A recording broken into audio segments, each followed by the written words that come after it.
Good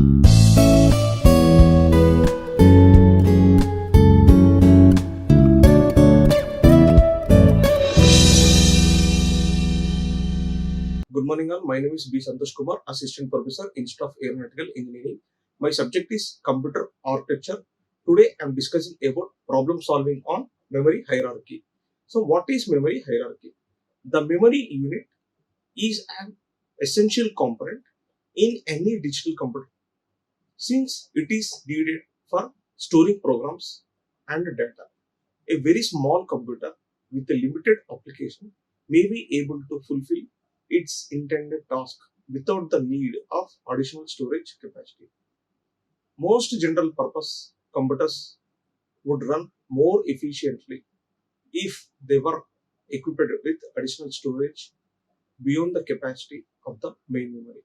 It is more economical to use low cost storage devices to serve as a backup for storing the information that is not correctly used for the CPU. So, memory hierarchy means how many types of memories are there in the computer, what are the memory storage capacities are there, how many are there. So, we'll discuss here. So, the memory unit is an essential component in a digital computer. So, memory is the important role in that one.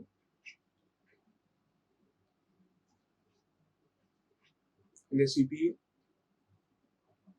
ALU, memory unit, and a control unit. But here, memory unit is a very important role. So, memory hierarchy means how many types of memories are there, how we are dividing the memories. Most general purpose computers would run more efficiently if they were equipped with additional storage beyond the capacity of the main memory. So, if I'm going for the in the computer system, the efficiently work with equipment with the more capacity of the main memory. Okay, in the computer system, main memory is a more capacity, and it is a more economical to use low cost storage devices to serve as a backup for store the information not currently used by the CPU. So low cost and high storage and good capacity is the important one in the memory unit. So the memory unit that communicates directly with the CPU is called the main memory, and the devices that provide backup storage are called auxiliary memory.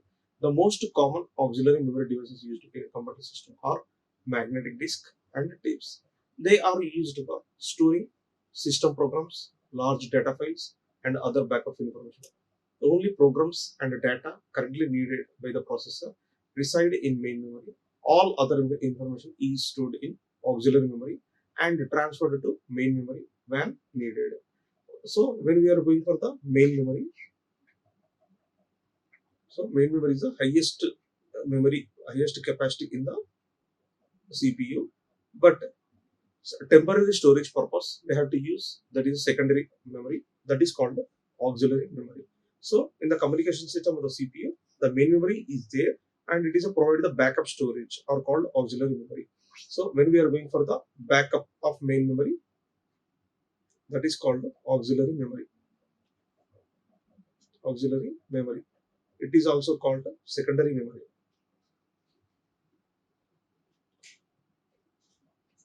So main memory is also called primary memory.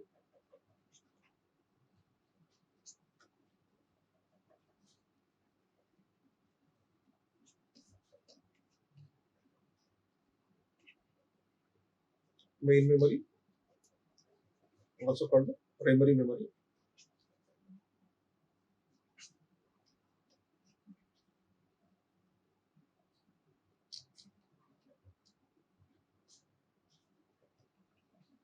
Auxiliary memory.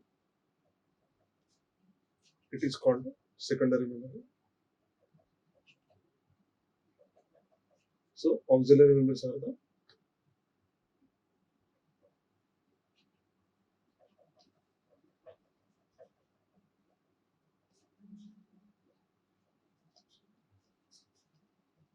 magnetic tape and magnetic disks are the secondary memories. So secondary memory, that is auxiliary memory, is the backup of main memory, but main memory is connected directly to the CPU, but auxiliary memory is not directly connected to the CPU. It is connected to the main memory, then only it is connected to the CPU. Suppose I have the CPU with main memory, but secondary memory, it will not directly connected to CPU. It is connected to main memory and then connected to CPU. So the storage capacity of the programs are large data files and other backup information. Only programs and data currently needed by the processor reside in main memory. So main memory is using for the programs and the current data and executing files, what are the important files that is stored in main memory. And the storing system of the large data files and backup information are stored in secondary memory, and all the other information stored in auxiliary memory transferred to main memory when needed. If we need, we can transfer the secondary memory to main memory, or if you don't need my main memory to secondary. So both are possibilities. Secondary to main is possibility is there, and main to secondary also possibility is there. The memory hierarchy system consists of all storage devices employed in a computer system, from the slow but high capacity auxiliary memory to a relatively faster than the main memory to an even smaller and faster cache memory accessible to the high speed processing logic. So there are so many types of memories are used in a computer, but here in the memory hierarchy system, the storage devices employed, storage system is the important one in the memory, and it is a slow but high capacity auxiliary memory or the relatively faster main memory. So high capacity auxiliary memory is to be relatively faster than main memory, and even small and faster cache memory accessible to the high speed processing. So if you are going for the high speed processing, cache memory is the important one. After then, we are going for the auxiliary memory. It is also one part of cache memory is also auxiliary memory, but here the high speed and cost is also is high. And here there are so many types of memories are there: magnetic tape, magnetic disk, main memory, cache memory, and register memory. Registers are like example R1, R2, like this registers, and this is a very less capacity. After then going for the cache memory, compared to registers it is somewhat better, but the memory is less size and cost is high. Size is low, cost is high. After then, it is the main memory. It is called primary memory. It is directly connected to the CPU. After then, magnetic disk, magnetic, it is the auxiliary memory. It is called secondary memory. So the properties of memories: storage capacity, cost per bit, access speed. So these are the important role in memory or hierarchy. So what is the storage capacity? Storage capacity is high and the cost per bit also less. Access speed improving. So we have to consider all those things. Storage capacity we need high, and cost less cost, and access speed is very high. So these are the important one. So compared to this one, already main memory is connected to CPU. That is no problem on that one. But cache memory is connected to the main memory. So cache memory is working between the. If I want to connect if I want to connect to the, it is a CPU example. If I want to connect it to the main memory, between the main memory, we are using cache memory. We are using cache memory between the main memory. After then, it is going for the secondary memory like this. So CPU is what are the files, what are the data, it will be transferring to the main memory, not directly. I mean, using cache memory through the main memory and main memory to input output devices like.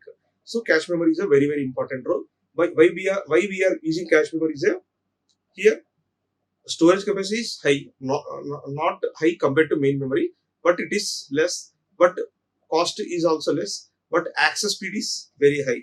So when we are going for the access speed is very high compared to all memories, that is the reason prefer cache memory.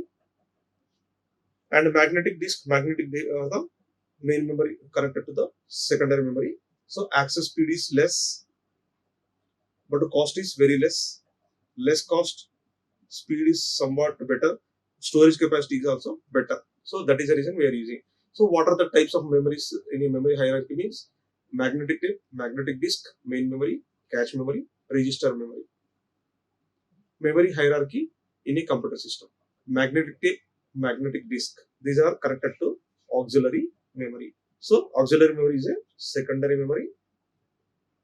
We are connected to, first one is magnetic tape, magnetic disk. So these are connected to input output processor through the main memory and cache memory, CPU.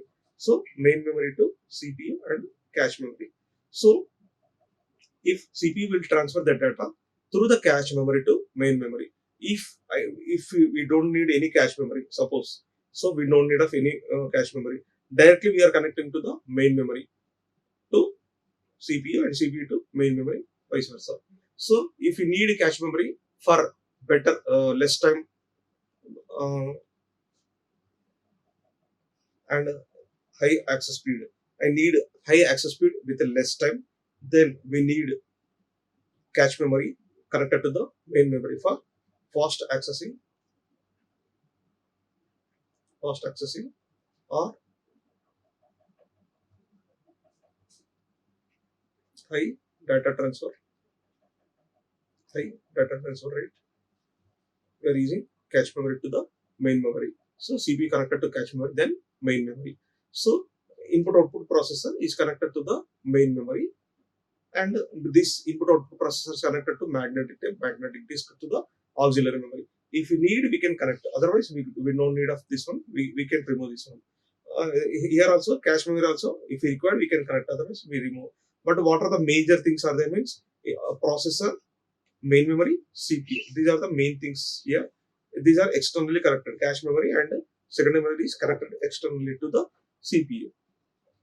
The main memory occupies a central position by being able to communicate directly with the CPU and with auxiliary memory devices through an input-output processor. When programs not residing in main memory are needed by the CPU, they are brought in from auxiliary memory. Programs are not currently needed in main memory are transferred into auxiliary memory to provide space for currently used programs and data. A special very high speed memory called a cache is sometimes used to increase the speed of processing by making current programs and data available to the CPU at a rapid rate.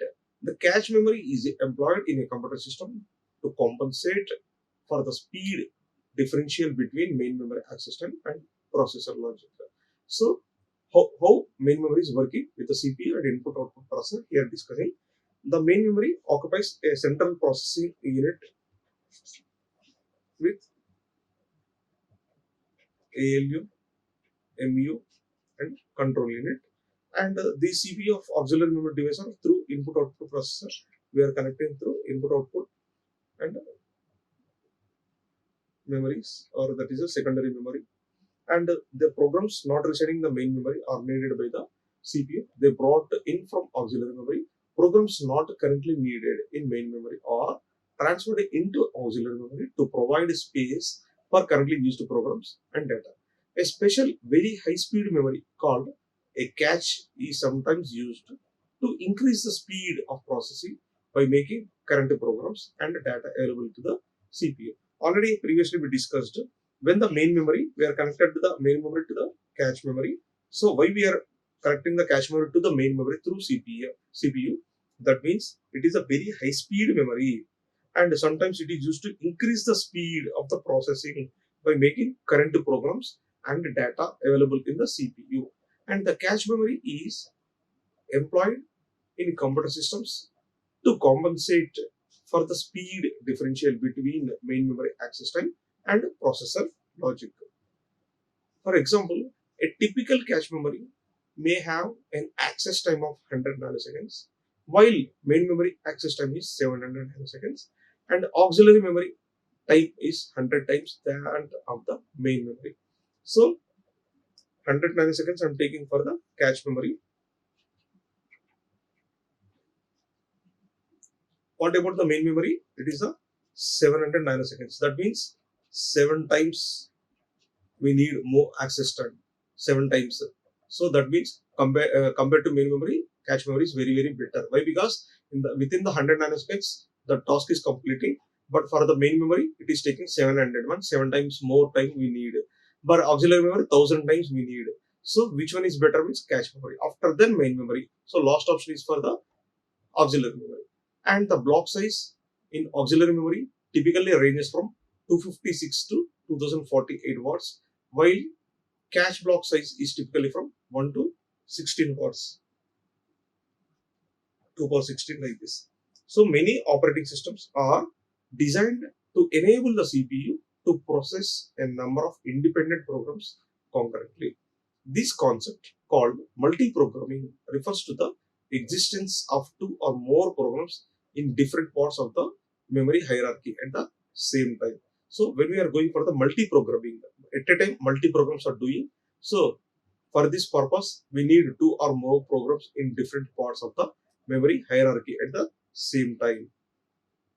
In a multi-programming system, when one program is waiting for input or output transfer, there is another program ready to utilize the CPU. So multi-program, one program is waiting for input or output, there is another program is ready. So multi-program is more than one program, more than one program. For more than one program, one program is waiting for input or output.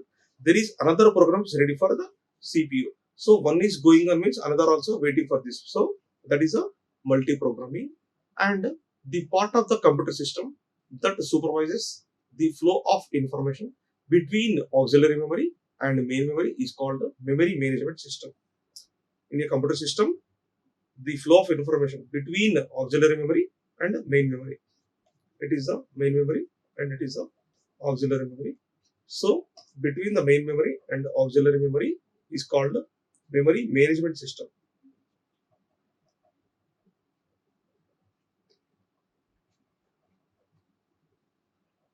So what is main memory?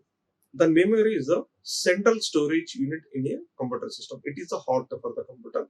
It is a main memory is the central storage unit of the CPU, and it is relatively large and fast memory used to store programs and data during the computer operation. The principal technology used for the main memory is semiconductor integrated circuits. So in the hardware of main memory, we are constructing with semiconductor integrated circuits. And RAM, random access memory, is a part of computer main memory which is directly accessible by CPU. Integrated circuit RAM chips are available in two possible forms: static RAM and dynamic RAM. So hardware of main memory, it is constructed with SIC, semiconductor integrated circuits, and the RAM is a part of computer of the main memory which is directly accessible by the CPU. When the main memory is there, then only it is working with the RAM. RAM is a temporary memory. Temporary memory.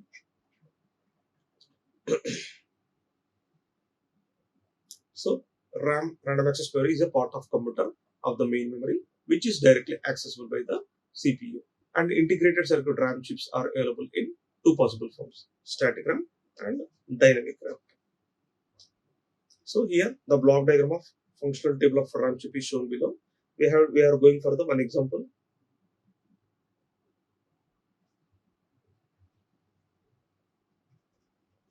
Example 1.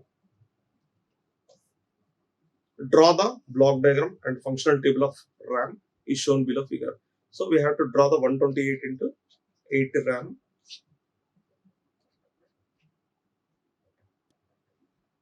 Here what is that RAM? 128, and here 512 into 8 ROM.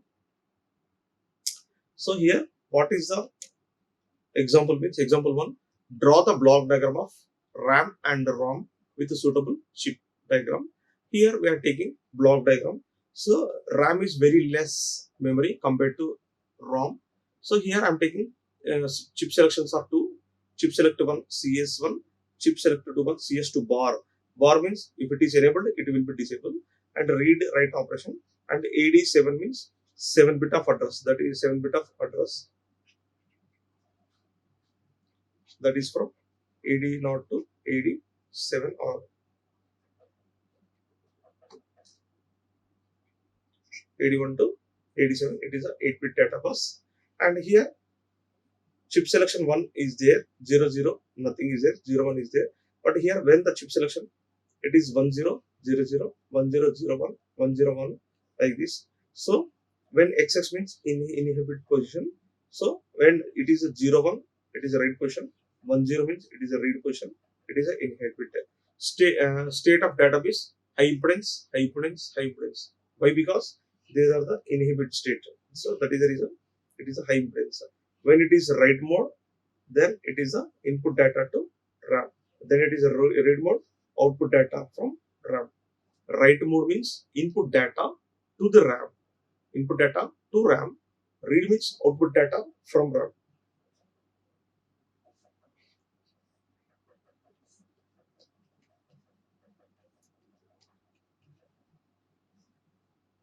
So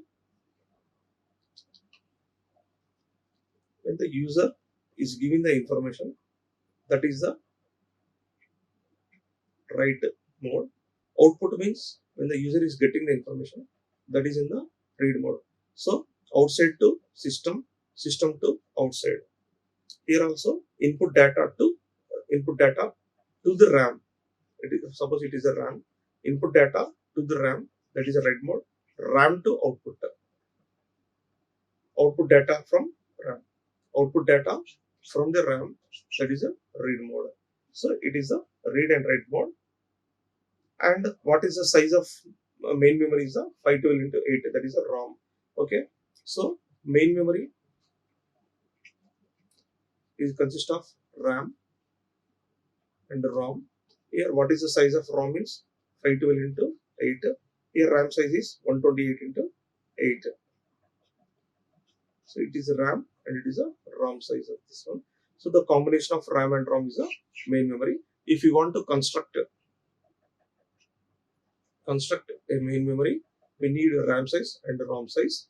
So here a ROM chip is organized externally similar to the ROM, can be read data, bus can only be an output mode. The block diagram of ROM chip is shown in chip selection 1, chip selection 2, CS1, CS2 bar, and the 9-bit address, that is a AD9, and it is a 8-bit data bus. Typically it is a ROM chip. In the previously RAM, it is a 7-bit address, but here we need 9-bit address. So 9-bit address and 7-bit address, chip selection 1, chip selection 2, it is a ROM 512 into 8. A ROM chip is organized externally in a similar manner. ROM can only, the read data bus can only be an output mode. The block diagram of ROM chip is shown in below figure. So it is a block diagram of RAM and ROM here. And what are the 9 lines are there in the ROM chip is that 512 bytes are stored. The two chip selections CS1 and CS2, and if CS1 equal to 1 means it will be 0, and it is a high impedance state. That means high impedance state. If there is no need of read write control bus, then that will be only read. Thus we can chip is enabled by two selected inputs. The byte is selected by the address lines appears on the data bus. Okay, if you need read or write, so how can we go for that one? Write means I'm going for the 1 0. 0, read means write equal to 1. Write 1, read 1 equal to means that is a write equal to 0. Then when it is happened means chip selection 1 is there. So if there is no need of read or write control, because the unit can only read, thus when the chip is enabled by the two select inputs, the byte selection of the address lines appears on the data bus.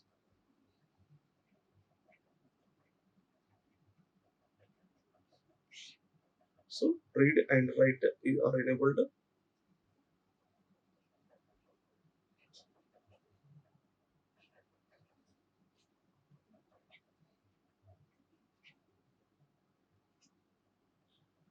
Example 2, draw the configuration of a memory capacity of 512 bytes of RAM and 512 bytes of ROM with the connection of memory chips to the CPU. Once again, draw the configuration of a memory capacity of 512 bytes of RAM and 512 bytes of ROM with the connection of memory chip to the CPU. So we have to draw the memory organization of the memory chip is connected to the CPU, and memory capacity means memory hierarchy means we need RAM and ROM. But what is the size means here 512 bytes of RAM and 512 bytes of ROM we are connecting. So how we are constructing the memory chip or memory organization of the CPU. So before going to solve this one, how we are going for the RAM size and ROM size. Each RAM receives the 7 low order bits of the address bus. Select one of 128 possibilities of there.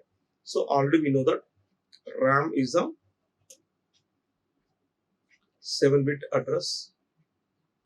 That means 2 power 7, 128 possibilities of bytes, and the particular RAM chip is selected to determine the line 8 and 9 of the address. So ROM is connected to 9-bit, but already 7 bits are connected to RAM, but 8 and 9 are connected to ROM, and this is done through 2 into 4 decoder. 2 into 4 decoder means 2 into 4 means 2 inputs, 4 outputs, and chip selections are how many? CS1 and CS2. And we can address the lines of A and 8 and 8 are equal to 0, 0. The first RAM should be selected. If I'm going for the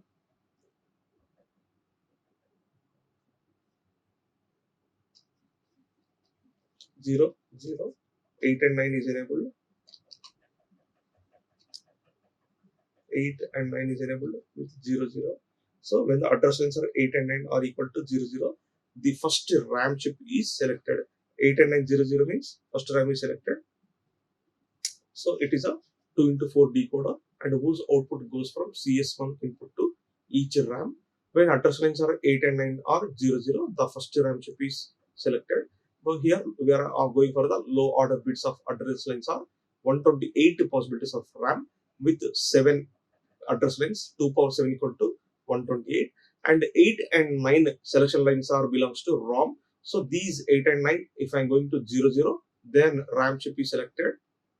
It is the address bus CPU, the memory connection to the CPU. So how many are there now here? RAM 1, RAM 2, RAM 3, RAM 4, and it is a total ROM. So 4 into RAM and 1 into ROM. Okay. So here I am taking this one. I am going for the decoder. This decoder size is 2 into 4. That means 2 inputs and 4 outputs. What are the 4 outputs means? 4 ROMs are there. So here I am taking the decoder. How many outputs are there? 4. So first output is first RAM, second RAM, third RAM. It is the fourth RAM. So decoder 2 input lines are there. What are the input lines? 8 and 9. If I am going for the 0, 0, 8 equal to 0, 9 equal to 0, the decoder inputs are 2 inputs, then 4 outputs. So these are the 2 input lines. Okay. So one input line 8 and another input line is 9. Okay. It is connected to AD9. So AD7 means AD7 is a RAM. If I'm going for the AD8 and AD9, that means ROM selections are there. So AD8 and AD9 are the ROM selections. AD7 means RAM selections. So in the RAM, we need read and write operation. Read, read operation. Read, write, read, write like this. But in the RAM only, there are the possibilities of read and write. But in the ROM, there is no read and write. Always both are possibilities are there. So in the ROM, we don't need to mention read write operation. Okay. So here read and write selection lines are there for every RAM. So the database is connected to output of the ROM and RAM. So how many address buses are there? 1 to 10. So here 1 to 7 are the RAM, 8 and 9 selection lines are the belongs to ROM. Okay, 10th line is selection for chip selection, and total decoder. So decoder 2 into 4 decoder, 2 inputs, 4 output lines. These 4 output lines are connected to 4 RAMs. 4 outputs are connected to 4 out. These two chip selections are 8 and 9 chip selections, that is 0 0. And when 0 1, the secondary RAM chip selection is, and so on. If 0 0 means 8 and 9, like this. If chip selection is 0 1, RAM chip is selected, and read write outputs from the microprocessor are applied to the inputs of each RAM. The selection between RAM and ROM is achieved through bus line 10. The RAMs are selected when the bit is in this line is 0, and the ROM when the bit is 1. The other chip selection input in the ROM is connected to the read control line for the ROM chip to be enabled only during a read operation. So if I'm going for the 0 1, then RAM is selected. If 0 0 means ROM is selected, and read write outputs from the microprocessor are applied to the RAM chip. The selection between RAM and ROM is achieved through the bus line 10. So bus line 10, it depends on bus line 10 only. It will be possibilities of RAM and ROM selection. The RAMs are selected when the bit line is 0 and the ROM is 1. If it equal to 0, RAM. If it equal to 1, ROM. And the other chip selections of ROM is connected to the read, and the ROM chip is connected to the read operation of this one. And address lines of 1 to 9 are applied to the input address of ROM without through the decoder, and the assigning from 0 to 512. 0 to 512 means total 512 of 0 to, so 512 of RAM, and here 512 to 1023 of ROM. And the data bus of the ROM has the output capacity, whereas the data bus connected to the RAM can be transferred information in the both directions. The data bus of the ROM has only an output capability, whereas the data bus connected to the RAM can transfer information in both directions. So, in today we discussed in the memory hierarchy how many types of memories are there. In the memory hierarchy means what is the storage capacity and high speed and low cost of the memories in the CPU. So there are two types of memories are there: main memory and auxiliary memory. Auxiliary memories are magnetic disk and magnetic tape. And when we are going about the memory organization, so what is the memory means? What is the low cost, high speed, and and accuracy of that one? Here, increasing order of access time ratio. If we are choosing the memory, which type of memory is depends on storage capacity, cost per bit, and access speed. So magnetic disk are the secondary, main memory is the primary, cache memory is the very fast accessing,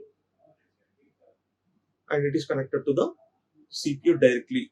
So cache memory is a mediator between the main memory and CPU. So register memory is nothing but a registers are using here, and it is the organization of memory. Magnetic disk are connected to input output processor.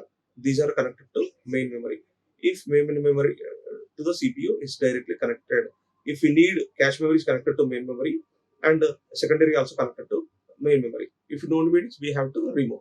And the main memory occupies the central processing of being communication directly to the CPU, and auxiliary memory devices through an output input output processor. So cache memory is used to increase the speed of the process and making current program and data available to the CPU at the rapid rate. The cache memory is employed in computer system to compensate the speed differentiate between the main memory system and processor logic. So the the organization between the main memory and auxiliary memory is called the memory management system. So main memory, what is the hardware of the main memory is the semiconductor integrated circuits. So RAMs are two types: static RAM and dynamic RAM. Here one example: construct the construct a block diagram or construct a circuit diagram of RAM and ROM with the memory size. with the memory hierarchy. So here we have to take RAM size and ROM size we need. Here I'm taking one example, 128 into 8 RAM and 512 into 8 ROM. So how many chip selections here? There are two chip selections are there, CS1 and CS2, and read and write operation is possible for RAM, and there is no read and write for ROM. It is a 7-bit address line 87. For the ROM, it is a 9-bit address 89. So when a write operation is there, that is the input data to RAM. Read operation means output data from the RAM. So chip selection 1, chip selection 2, 9 address line. It is a ROM chip with 8-bit data. Example 2, draw the configuration of a memory capacity of 512 bytes of RAM, 512 bytes of ROM. So we are taking 512 of RAM. So 128, 128, 128, 128, we are designed like this. So in the 512, we are dividing as a 512 by 2. 128, 128, 128, 128 like this. With 8-bit data. Output is 8 selection lines. So that is a 8-bit data bus. 8-bit data. That means 8-bit selection lines. It is also 8-bit data. So data line is 8-bit and it is a 2 power 7. So 2 power 7 means 7-bit of address data lines. AD7. And it is a 512 means 2 power 9. That means 9-bit address data line AD9. So it is a chip selections and it is a address bus line 1 to 9. 0 to 511 is the RAM and 512 to 1023 is the ROM. And the data bus of ROM has a output capability, and whereas the data is connected to the RAM, it can be transferred information in both directions. Okay, thank you. Like, share and subscribe. Hit the bell icon for more updates.